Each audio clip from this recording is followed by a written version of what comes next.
Hola y bienvenidos a un nuevo video. El día de hoy hablaremos de Jeffrey Dahmer, autor de 17 asesinatos de jóvenes varones. Pero antes hablemos un poco sobre su vida. Jeffrey Dahmer nació en Milwaukee a las 4:34 p.m. el 21 de mayo de 1960. Sus padres fueron Lionel Dahmer y Joyce Flint, y a diferencia de otros asesinos seriales que sufrieron en su infancia de maltrato físico y emocional, psicológico, él fue un niño amado por sus padres, quienes le proporcionaron todo lo posible para una adecuada educación y una buena vida social. Su padre era químico y su trabajo obligaba a la familia a trasladarse con frecuencia.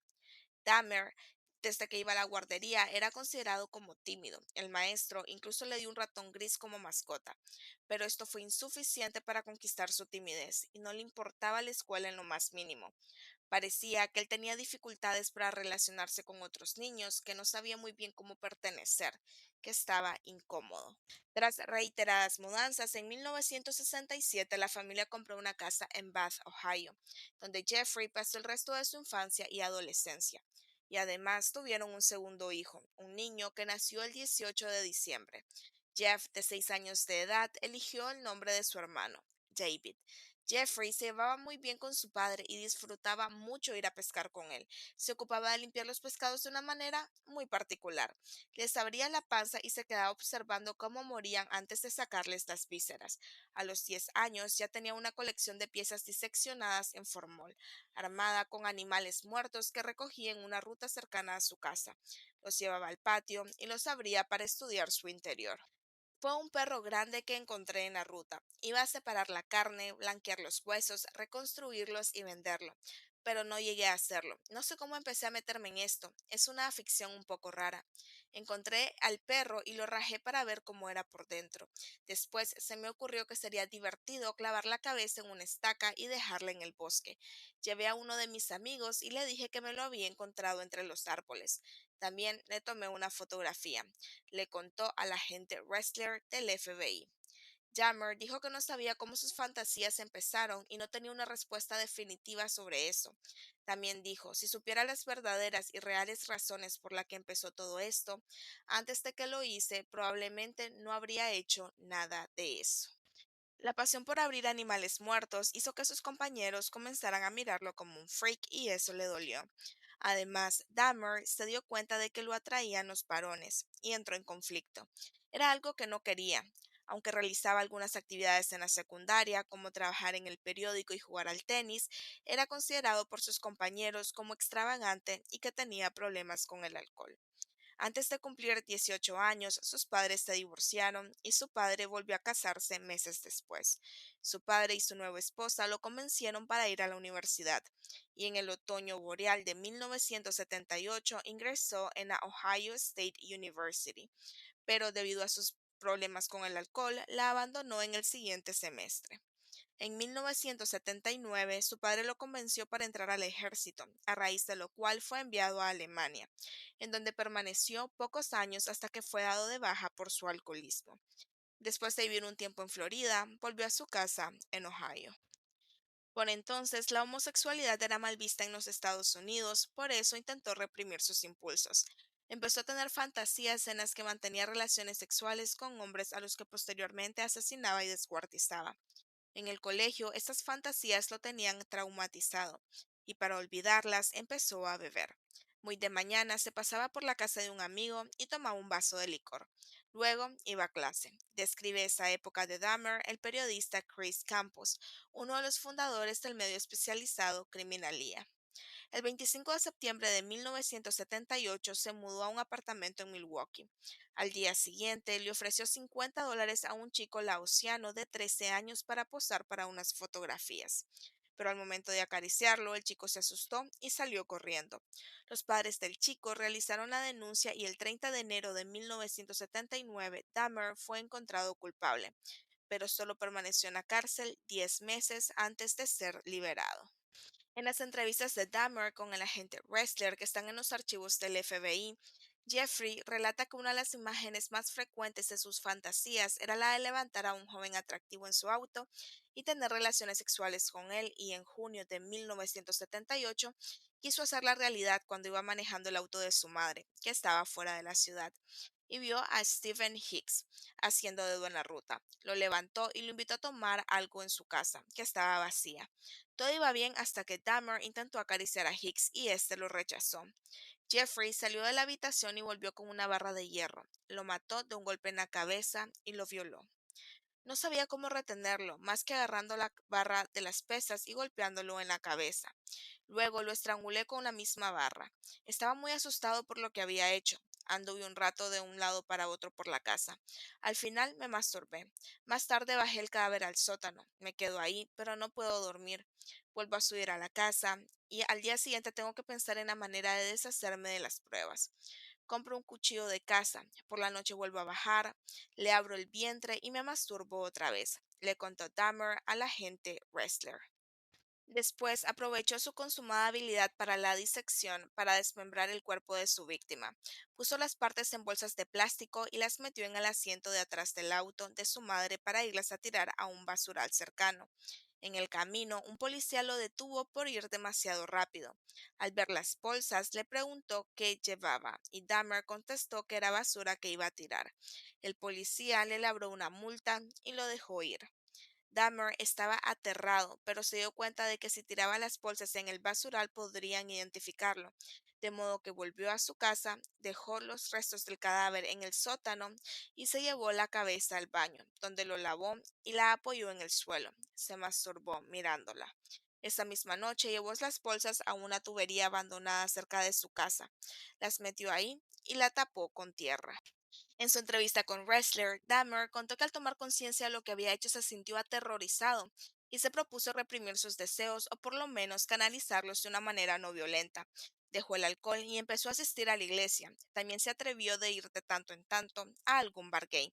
Durante casi 10 años no volvería a cometer un crimen. Pero asumir su deseo e incluso satisfacerlo no era suficiente. Dahmer sentía que le faltaba algo, que las relaciones sexuales no le alcanzaban. Volvió a beber y en 1986 lo detuvieron por exhibicionismo público. Por esa época también había intentado desenterrar a un joven que habían inhumado ese mismo día para violar el cadáver. No pudo porque el suelo de la tumba estaba helado.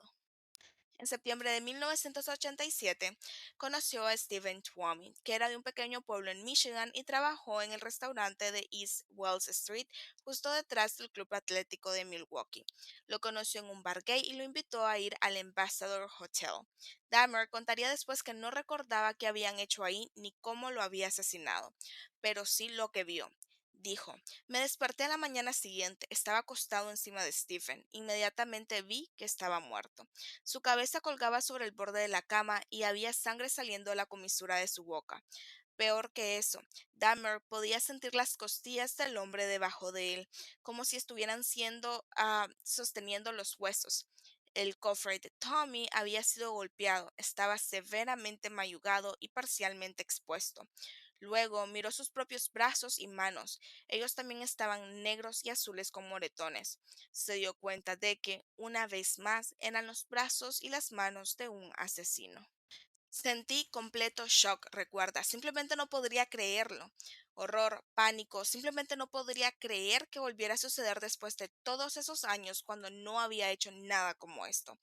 Tenía una resaca terrible, pero luché para ponerme de pie para reflexionar sobre lo que pudo haber ocurrido. Primero, él arrastró el cuerpo al armario, lo encerró fuera de la vista. Luego pasó las próximas 5 horas paseando de un lugar a otro en la habitación del hotel, fumando cigarrillos sin parar y preguntándose cómo manejar la situación. Por más que lo intentó, no podía recordar nada de la muerte. Él sabía que había subido a la habitación la noche anterior, había bebido mucho ron y Coca-Cola. También sabía que había adulterado la bebida de Stephen con las pastillas para dormir que había preparado de antemano en caso de que se encontrara con alguien en el Club 219 que podría volver con él, pero estaba seguro de que no tenía la intención de dañar a nadie. Se habían desvestido, se habían ido a la cama, se masturbaron mutuamente, se besaron y abrazaron con consentimiento mutuo antes de que las pastillas para dormir funcionaran. Después de que Stephen se desmayó, continuó acariciando y disfrutando de su cuerpo. En algún momento se había caído dormido también. Su mente no registró nada más hasta que la impresionante vista de lo que lo saludó en la mañana. Aproximadamente a las 1 p.m. fue al Grand Avenue Mall y compró una maleta grande. Era más como un baúl con ruedas, el más grande que pudo encontrar. Cuando regresó al hotel, reservó la habitación para otra noche y subió las escaleras. Tarde esa noche metió el cuerpo de Stephen en él, lo aseguró y lo arrastró hasta el nivel de la calle donde llamó un taxi. El taxista lo ayudó a poner el cuerpo en el maletero. Luego lo llevó a la casa de su abuela, que estaba dormida. Dahmer colocó la maleta en la bodega de frutas y se fue a la cama. En el registro del interrogatorio al que se sometió por el perfilador del FBI, se puede leer este diálogo. ¿Por qué no dejaste el cadáver en la habitación? Porque estaba mi nombre. Sigamos. Tenés el cadáver escondido ahí abajo, en el sótano de la casa de la abuela, una semana. Mi abuela sale un par de horas para ir a la iglesia y yo bajo a buscarlo. Agarro un cuchillo, le rajo el estómago, me masturbo y luego separo la carne y la meto en bolsas. Cubro el esqueleto con una colcha y lo hago pedazos como con una masa. Lo envuelvo todo y el lunes por la mañana lo echo a la basura, excepto el cráneo. El cráneo me lo guardé. Lo metí en la bandina concentrada para blanquearlo. Quedó limpio, pero demasiado frágil, así que lo tiré. El asesinato de Tuomi fue el punto de partida para una cadena de 15 crímenes más, en cuyo modus operandi Dahmer iría incorporando nuevos elementos como el canibalismo y la experimentación para crear un zombie que quedara sometido para siempre a sus deseos. Era la 1 de la mañana del 17 de enero de 1988, cuando Dahmer salió del Club 219. En la parada de autobús vio a un joven vestido de color purdio desteñido. Él fue James Daxter, un nativo americano que amenazó varias veces con irse de casa porque no se llevaba bien con su padrastro, y le dijo a su madre Deborah que si alguna vez salía de casa se mantendría en contacto con ella. Pero no dijo que iba a los bares Kate de South Second Street y disfrutando de la compañía masculina. El hombre que se le acercó esa noche fue muy amable, fue agradable. Dahmer le ofreció $50 para volver a casa y gastar la noche con él, lo que Jamie aceptó con gusto y tomaron el autobús hacia West Alice, bajando en 57 y National. Dahmer dice que fue buscando compañía y encontró al chico atractivo. Él apeló a mí. Lo más probable es que Jamie Doxtator también estuviera buscando compañerismo, pero de otro orden. Era hora de ocultar el cuerpo en el armario de las frutas. Él fue y desayunó con su abuela y esperó a que se fuera a la iglesia. Era domingo por la mañana. Luego bajó las escaleras de nuevo para traer el cuerpo. Lo llevó al dormitorio y fingió que estaba vivo. Besó y acarició el cuerpo y procedió a abusar de él. Jock Doctor fue devuelto al sótano donde permaneció durante otra semana. Dahmer estuvo en el trabajo toda esa semana, durante el transcurso de la cual descendió 3 veces para yacer con el cadáver. Después de 4 o 5 días, el olor comenzó a llegar a la casa, lo que provocó que la señora Dahmer comentara sobre eso. Jeff le dijo que era la arena de gatos que olía mal y que se encargaría de eso. El domingo siguiente se deshizo del cuerpo de la misma manera que había hecho con Tuwami. Hizo hervir la cabeza y blanqueó el cráneo. Como antes, lo mantuvo durante 2 semanas más, imaginando que, cada vez que sacaba el cráneo del armario, todavía estaba con él el joven cuyo espíritu había habitado. Dahmer tenía la intención de mantener este cráneo indefinidamente, ya que había coincidido la idea, aunque solo de forma tentativa, de que crearía algún tipo de templo en el que el cráneo estaría en exhibición para su privado o culto secreto. La siguiente víctima fue Richard Guerrero, 23 años. El patrón fue establecido. Se encontraron afuera del Phoenix Bar a las 2 de la mañana el 27 de marzo de 1988. Dahmer le ofreció a Richard $50 para gastar el resto de la noche con él, a lo que accedió. Esta vez subieron a la habitación de Jeff y tuvieron el habitual frotamiento corporal y besos. Unas 2 horas después se tomó la decisión de matar y la poción preparada. Dahmer estranguló a Guerrero durmiente con sus propias manos mientras yacía desnudo junto a él, mirándolo, y cuando el hecho estuvo completado, arrojó sus brazos alrededor del cadáver y lo abrazó. A partir de ahora, ese sería un tema constante, el acto de matar como una distorsión grotesca del acto del amor.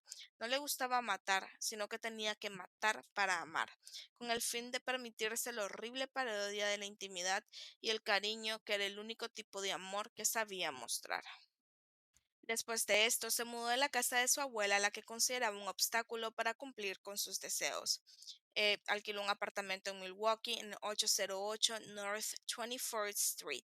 Iba a los bares skate o se detenía a levantar hombres jóvenes que estaban haciendo dedo e invitaba a sus víctimas a ver pornografía o a sacarse fotos en su casa. Ahí les ponía droga en las bebidas, los adormecía, los estrangulaba y una vez muertos, los violaba y se masturbaba encima de los cadáveres. Después sacaba fotos del cuerpo y de cada etapa del proceso de desmembramiento. En los últimos crímenes también llegó a cocinar y comer el corazón o trozo de los músculos de sus víctimas. Guardaba las fotos y los cráneos, lo demás lo descartaba. En dos ocasiones intentó transformar a sus víctimas en zombies, así lo confesó, para que se quedaran con él y dejaran que les hiciera lo que quisiera. En mayo de 1991 llevó a un joven llamado Conorak a su apartamento y ahí lo drogó y le realizó unas operaciones en el cráneo para inyectarle ácido en el cerebro. La víctima quedó inconsciente, pero respiraba y Dahmer creyó que había logrado conseguir una transformación exitosa. Tendría a su tan deseado zombie. Quizás para celebrarlo, salió de su casa a comprar whisky en un negocio cercano. Cuando regresó, vio aterrado que el joven había logrado escapar desnudo y que corría por la calle. Lo persiguió y lo alcanzó, pero los vecinos habían llamado a la policía que no demoró en llegar. En el interrogatorio, el agente del FBI le preguntó a Dahmer sobre ese episodio. ¿Hasta dónde perforaste el cráneo con el taladro? Quiso saber. Solo hasta el hueso. Lo inyecté, estaba dormido y salí a tomar una cerveza rápida al bar de enfrente antes de que cerrasen. Cuando volvía, lo vi corriendo por la calle y alguien había llamado a la policía. Tuve que pensar deprisa. Les dije que era un amigo mío que se había emborrachado y me creyeron. En mitad de un callejón oscuro, a las 2 de la madrugada, con la policía a un lado y los bomberos al otro. No podía ir a ninguna parte. Me pidieron el carnet de identidad y se los enseñé. Trataron de hablar con él y no entendieron qué les respondió. No había rastros de sangre, le examinaron y se creyeron que estaba completamente borracho. Me dijeron que me lo llevara adentro. Él no quería entrar, pero entre dos agentes lo subieron hasta la puerta del departamento, respondió. De haber entrado con ellos, los policías se habrían topado con varios cráneos en una repisa y con el cadáver de otra víctima en una habitación. Dahmer asesinó a su víctima esa misma noche. Salvo los cráneos que guardaba como trofeos, Dahmer se deshacía de los cadáveres de diferentes maneras. Siempre después de trozarlos, los enterraba, los disolvía en un barril con ácido o por lo menos una vez fue tirando parte por parte de la carne en el inodoro. ¿Nunca se tapó? Le preguntó el agente Wrestler. No, jamás, fue la respuesta. Pero en 1991, Dahmer empezó a guardar en el freezer de su heladera algunas partes de los cuerpos, generalmente el corazón y los bíceps, para prepararse platos especiales y comérselos. Era una manera de que sus víctimas no lo abandonaran del todo. En los registros del interrogatorio de Wrestler se puede leer: ¿cómo ocurrió que empezaras a comer cadáveres? Mientras desmembraba, guardé el corazón y los bíceps. Los corté en pedazos pequeños, los lavé y los metí en bolsas de plástico herméticas y los guardé en el congelador. Buscaba algo más, algo nuevo para satisfacerme. Después los cociné y me masturbé mirando la foto. La segunda vez que Dahmer se le escapó una víctima no tuvo la misma suerte que la primera. El 22 de julio de 1991, un hombre al que después se identificó como Tracy Edwards logró salir esposado del departamento del carnicero de Milwaukee. En esta ocasión, los policías sí entraron a la vivienda. Lo que encontraron consta en el informe policial: decenas de fotografías de cadáveres, manchas de sangre en las paredes, restos de huesos humanos, 7 cráneos barnizados y una cabeza fresca en el congelador de la heladera. Antes de ser sometido a juicio, Dahmer fue interrogado por el perfilador Ressler y entrevistados por varios psiquiatras. Los informes coincidieron en que estaba enfermo, por lo que en primera instancia se lo declaró culpable con el atenuante de enajenación mental. y se le envió a una cárcel especial para enfermos psiquiátricos. La sentencia fue apelada por la Fiscalía del Estado y en un segundo juicio en febrero de 1992, Jeffrey Dahmer fue condenado por un jurado a 15 cadenas perpetuas consecutivas, unos 900 años en prisión.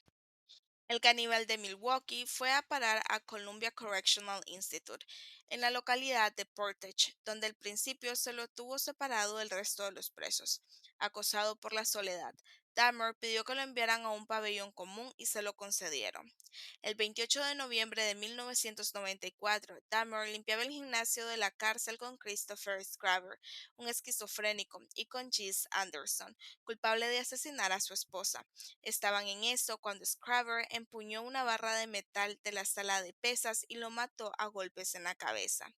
Cuando le preguntaron a Scraver por qué lo había matado, respondió: se pasó de la raya con los prisioneros y con el personal de la prisión.